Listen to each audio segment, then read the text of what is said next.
Para encerrar a questão do café, a partir de 1870 começa a terceira fase da cafeicultura no Império. Observem que a partir de 1870, politicamente, o governo de Dom Pedro II já entra em crise. Nós vamos falar dessa crise ainda hoje, tá? Ainda nesse bloco de aulas. Mas vejam, o apogeu de 1850 a 1870, que é a segunda fase, ele ainda é o apogeu do Império, mas ainda não é o apogeu da cafeicultura. Tá? A cafeicultura vai se expandir para valer mesmo a partir de 1870, quando o Segundo Reinado está em crise. Tá? Inclusive, a própria expansão da cafeicultura, ela leva à crise política. Por quê? Porque dá mais poder para os chamados barões do café, tá? Que vão se opor a Dom Pedro II, mas isso a gente vai ver lá na frente. Vamos agora pensar nessa terceira fase, o que é importante saber sobre ela. A primeira coisa, de novo, é a localização geográfica. Enquanto na primeira fase nós estamos no Rio de Janeiro, no Vale Paraíba do Sul, no Vale do Rio Paraíba do Sul.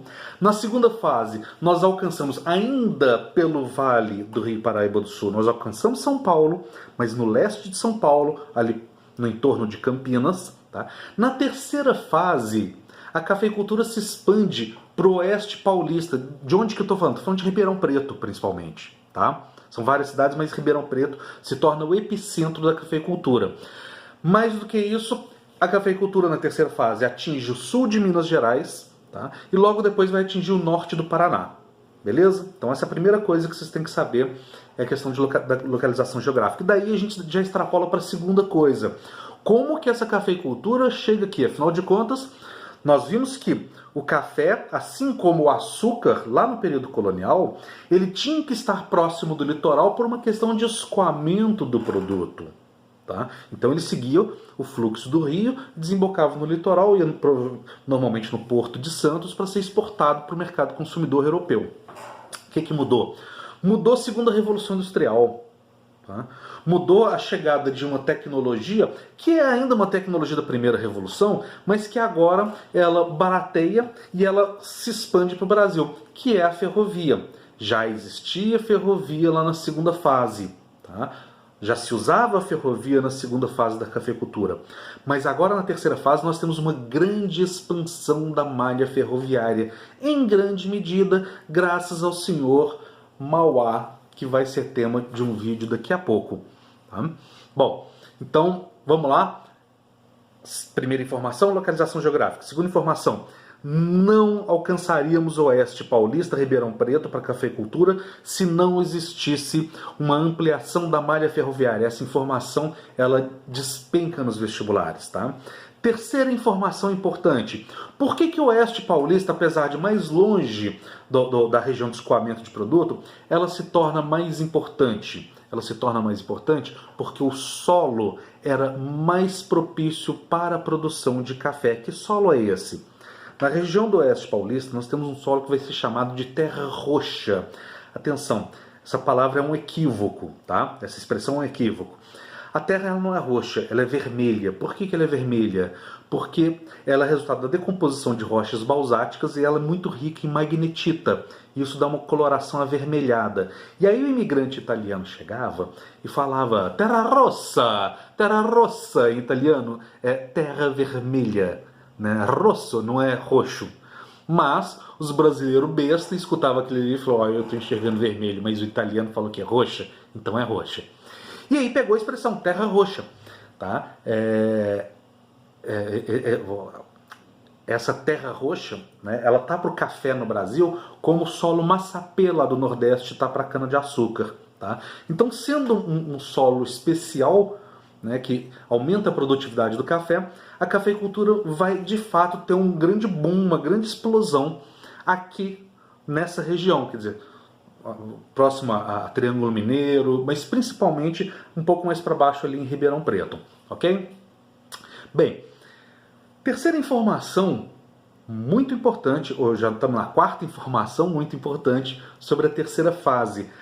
No oeste paulista, a escravidão praticamente desaparece. A escravidão ainda existe no Brasil, ela continua sendo muito forte nos cafezais do Rio de Janeiro, continua sendo muito forte nas fazendas de Minas Gerais, Minas Gerais, inclusive, é o maior importador de escravos. As famílias que haviam se enriquecido 2 gerações atrás com ouro, agora usam sua riqueza para comprar e vender escravos. Tá? A escravidão ainda é muito forte no Nordeste do Brasil, mas no Oeste paulista o que vai predominar é o trabalho livre e assalariado do imigrante italiano. Só que aqui tem mais uma mudança. Tá? Enquanto na segunda fase, de 1850 a 1870, o que predominava era o sistema de parceria. Tá? Vocês lembram do sistema de parceria? Vinha lá o cafeicultor, vamos pensar ali no senador Campos Vergueiro, que costuma ser muito citado nas questões de vestibular.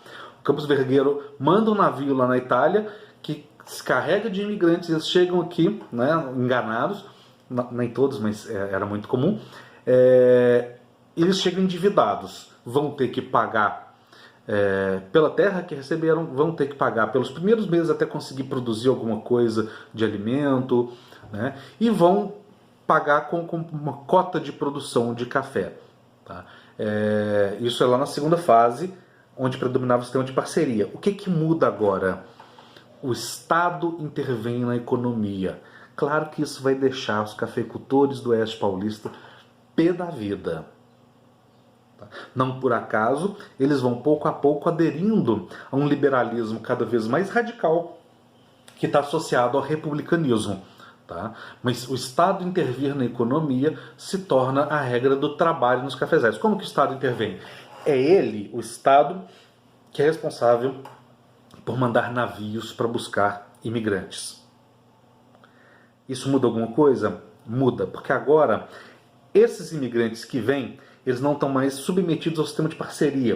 Eles estão submetidos a um novo sistema, que é o sistema de colonato. Qual é a diferença do sistema de parceria do sistema de colonato? Quase nenhuma.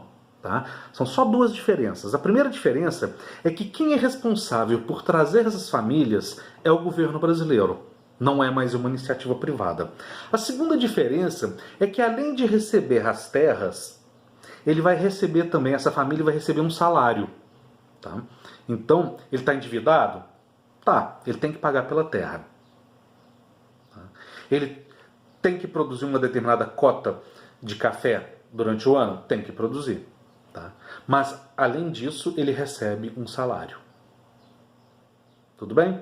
Então, a situação do imigrante ela vai melhorar razoavelmente, isso vai diminuir o número de revoltas que marcam o período de 1850 a 1870. Beleza? Bom,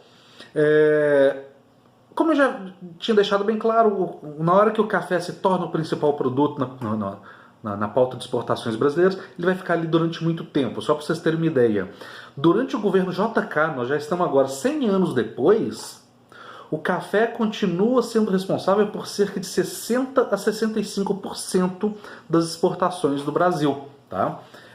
Só a partir dali do plano de metas, quando começa uma maior industrialização, etc., há uma diversificação da agricultura de exportação, e depois nos anos 80, 90, que a soja se torna de fato um personagem importante na nossa agroexportação, é que o café ele vai perdendo força. Hoje, ele, se não me falha a memória, ele está ali em 9º, 10º lugar na nossa pauta de exportações. Mas por mais de 100 anos ele ficou em 1º lugar. Tá? Apesar de hoje estar em 10º lugar, 9º ou 10º, o Brasil continua sendo hoje o maior produtor mundial de café. Tá? Então, a história da cafeicultura no Brasil ela continua sendo importante até hoje, 2020. Beleza? Então, até o próximo vídeo, onde nós vamos continuar falando do Segundo Reinado. Mas com isso aqui nós terminamos de aprender o que a gente precisava aprender sobre o café. Beleza? Até!